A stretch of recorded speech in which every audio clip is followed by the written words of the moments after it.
Hey, it's your boy, Sergeant Hooked on Engines. So today we are talking about Avataro Sentai DonBrothers, episode 10. That was a 10, 1 and 0. See? 1, 0. I have my Kiji brother Avatar gear with me. I don't know. I just wanted to show you guys. See, look at there it is. It's so pretty. Um, yeah. So I've been absolutely adoring this show. I think in my listings for like my favorite like Toku shows and stuff like that, it's honestly gotten close to being in my top five. I think it might be. Let me hold on. Let me pull up this note real quick. Work with me. Hold on a second here. We're just gonna take a look here. Yeah, no, it's number 4.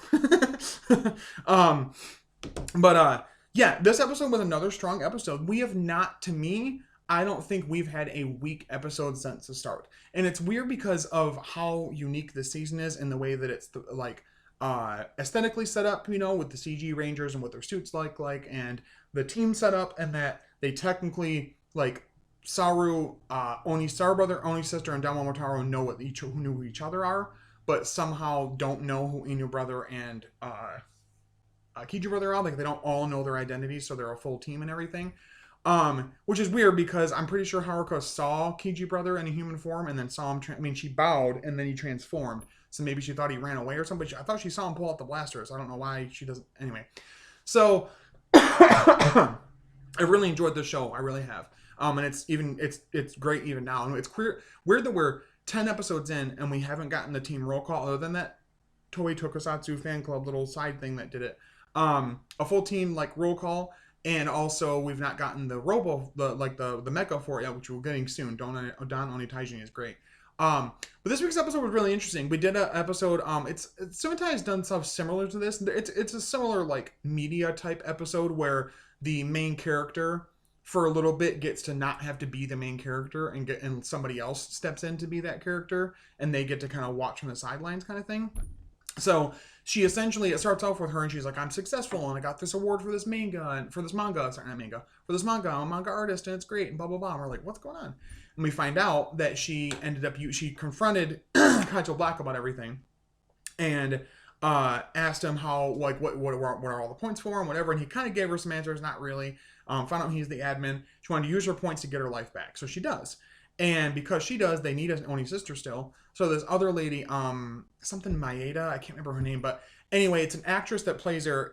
She actually tried out for Haruka and didn't get the role, so she became like a secondary character, like an extra or whatever. Anyway, she takes over as Oni's sister. She's a photographer, and same thing that happened to Oni's sister. She's being called a plagiarist as well, and that she doesn't like do her own pictures or whatever, and so there's a point where Haruka is being attacked by the Hitotsuoki this week, which you don't get a lot of story on. It's this guy it's a Gokaiger themed one, and he like eats a person, and they turn to like a comic for a minute, and then he eats them, and then I don't know if they survive or what's going on there. But anyway, so they're doing their thing, and she ends up saving Haruka, and Haruka notices, okay, she's Oni's sister. Oh my gosh, like they're still going. And she remembers that, she kind of feels like she misses them, that she misses seeing Don Momotaro and everybody else. And she said, I wonder how Puppers and the Birdman are doing, because he just doesn't know their names.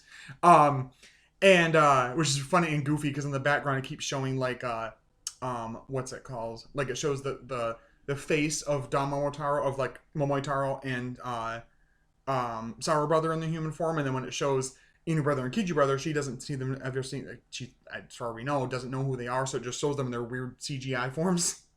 So, anyway, she kind of is following her throughout this and saying, oh, I want to follow you around and get some ideas for my manga. She goes, oh yeah, that's great. You must be pretty brave to do that. Like, you should be pretty scared and blah, blah, blah. And so, she's doing her thing and following them, and she keeps trying to, like, talk to all the team members, and they're acting like they don't remember her, which is really weird. And again, it kind of felt like It's a Wonderful Life type thing, oh yeah, you want a better life? What if you just, weren't even there and people had to just act like you never existed and blah, blah, blah. But it was a good concept. They used it pretty well for the episode, and it didn't feel gimmicky. It didn't waste its time. It didn't slow the pace down to a drag, and it didn't feel patronizing in any way. It just was like a good, like, gimmick to use for the episode, and I really enjoyed that.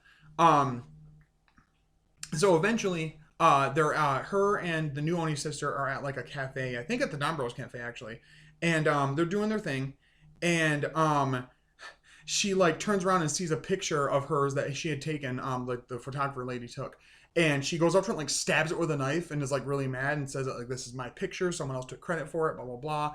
And so, but she notices that even though she this girl has been like, you know, had like a lot of like trouble with her whole thing being a photographer, that she still has the camera with her, and that resonates with her. Like, maybe, you know, yeah, people keep thinking I'm a plagiarist, but I mean, I still really like to draw and like, you know, do manga stuff. I need to like keep doing that even though people think badly of me. And I like that. I like it was like a lesson for her where like maybe it's not that important for you to like need to be like this uber successful, you know, manga artist extraordinaire and blah blah blah. Um and so it kind of comes to a crux near the end of the episode. The new Oni sister transforms again, and Haruka finally understands, you know what, like, do I really need to be a manga artist, or do I want to be Oni sister? And she's kind of like arguing with herself in her mind, and she does the whole little like to the camera thing, but without. Usually we see that transformed, but she does it not transformed a few times, and I love that gag. Her being like, "Huh, what's going on here?" Um, so anyway, she ends up going to Kaito, and she, you do remember me, because you asked him before and he acted like you didn't. She goes, you do remember, you know who I am. I was Oni's sister. I want to be Oni's sister again. I want to be I'm done being done with the DonBrothers. I want to be a DonBrother again. And so he makes her wish come true, basically. And she comes in there, and she notices before too, there's a funny thing when the new Oni sister transforms and fights. Don Momotaro instantly accepts her as a comrade, and instantly like she's like doing really well with the whole team. They like fight the monster and whatever, and they actually in their human forms, she knows all of them really well. Well, it doesn't show that she knows Inu brother and Kichi brother yet, but she at least knows Saru brother and Momotaro in their human forms pretty well. And like, yeah, and Haruka's getting kind of like jealous of it. Like, wait, well, that should be me. So anyway, she gets her powers back. Of course, she gets her Robotaro form, and they all do. They all get their Robotaro forms, and they do the Robotaro team attack, which is really cool. Using their Don blasters and Don Robotaro, Don Momotaro in his Robotaro form, slashing, and there's like fireworks and a bunch of colors. It's super cool. It's a visual treat. The special attacks in this season and the finishers. And I like that it's like a team-wide power-up already, kind of like similar to like SPD's swap mode, or like Mystic Forces Mystic Warrior mode, or Legend mode, or whatever that was, or like Super Dino mode, stuff like that. Dino Guts from Ranger. So like we're already getting that, and then they then grow big from that to become their mecha and transform. So yeah, it'll be interesting to see that and how Don Onitaijin works. If it'll just be Momotaro in control, or if it'll be all of them. Like they bring the robots together and then they get small inside of it and, I don't know, pilot it, or I don't know how it's going to work. It's very like kind of a similar like shtick from like Zenkaiger, where the Rangers were the mecha. Same thing. It's kind of a similar aesthetic to that, which means you're probably not going to see the what's it called? Oh my gosh. The Juron, mecha thing, Don, Juron, Jura, and Radion thing, or whatever it is, the combo mecha. I just blanked on the name entirely. But just fine, because I like Don Onitaijin better, and there's, clearly many Sentai, like, roll through their mecha, and, they cycle through what ones are the ones they use the most, and whatever.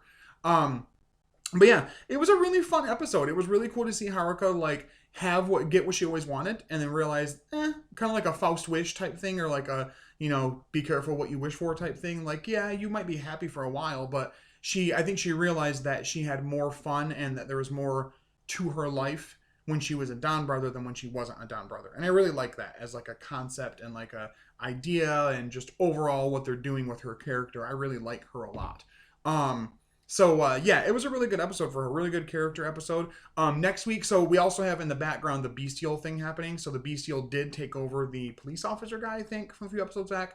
And he's like making origami, and he smiles about it and says something about it. I don't know. He's like in like a shop eating a bunch of food, and people like scared the fuck from him, scared out of their goddamn minds of him. So the next episode's plot talks about, it's about Inu brothers. I'm guessing it's when they all know who Inu brother is finally, maybe. And it shows him getting fed one of the origami, which poisons him somehow or something like that.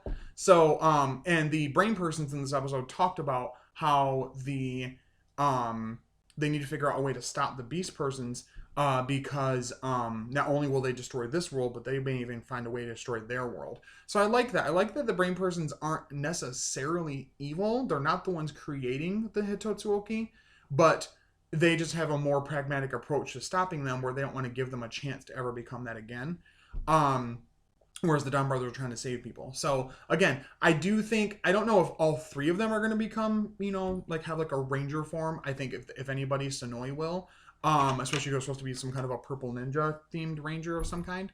But yeah, so it's interesting to see with that. I don't know if they'll fully redeem them or if they'll just kind of be like allies, kind of like Medic and Heart from Drive, or like um Daishi / Jared and Camille, or whatever their counterparts are in Geki Ranger, where they weren't fully Rangers, but they help them here from time to time. So I think that's probably what they'll do. But I don't know. Like I said, I really enjoy the show. I love the aesthetics. I love how it looks, the colors, the use of like the watercolor in the transformation sequence, and like the fireworks and the final attacks. Everything about it is super stylish. It's some of my favorite designs I've seen in a while, and it's like I was really excited with Zenkaiger as well. But like I've literally been, to me personally, it's been on a kick since Ryu Soldier of stellar top tier Sentai. Ryu Soldier was great. Kira Major was amazing. Zenkaiger was amazing. Now DonBrothers is awesome too. So I'm really enjoying my time with it. But let me know in the comments below, what did you guys think of this week's episode? With Oni Sister kind of not being Oni Sister for a bit, the other Oni Sister taking over the role, her getting it back eventually. What you think of the Robotaro forms, the team attack and all of that, and just in general, what do you guys think about the episode, favorite moments and whatnot? Thank you so much for subscribing, for watching, commenting, liking, sharing, all that good stuff. I really appreciate it. But yeah, until next time, stay hooked on Henshins. I'll talk to you later.